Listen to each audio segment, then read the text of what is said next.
Meanwhile, the families who lost loved ones in the crash have been waiting for this indictment for years. Whitney Clark continues our team coverage with their reactions. Whitney?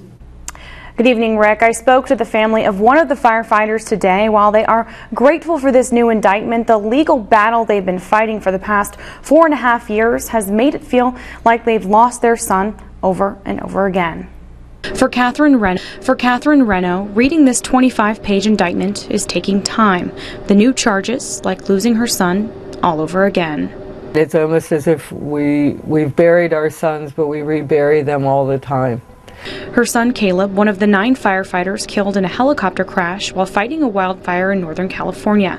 A federal grand jury indicting 2 men with Carson Helicopters, accusing them of lying to the U.S. Forest Service and the pilots about the weight of the helicopters that led to the crash.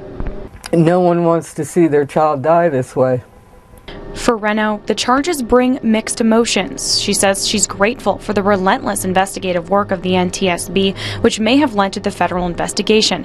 However, she's left with unanswered questions. The crash, Renno feels, the result of many safety violations, from the Forest Service to the FAA to Carson. I don't believe this is the first time this ever happened where something was falsified. I think this was the first time it was caught. The 2 men facing charges, including endangering an aircraft and mail fraud, Renno says the families surprised there weren't harsher charges. In our minds, as parents and brothers and sisters and grandparents, they murdered our children. They killed our children.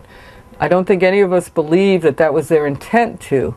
While the families wait to learn more about the investigation, there's no charge to fix a mother's broken heart.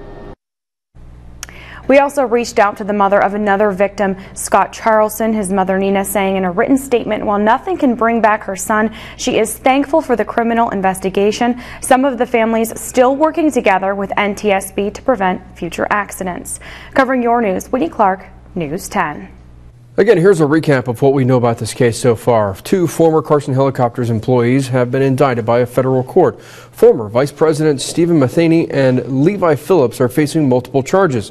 They're accused of defrauding the government to get a contract with the U.S. Forest Service for firefighting operations. They're also accused of making false claims.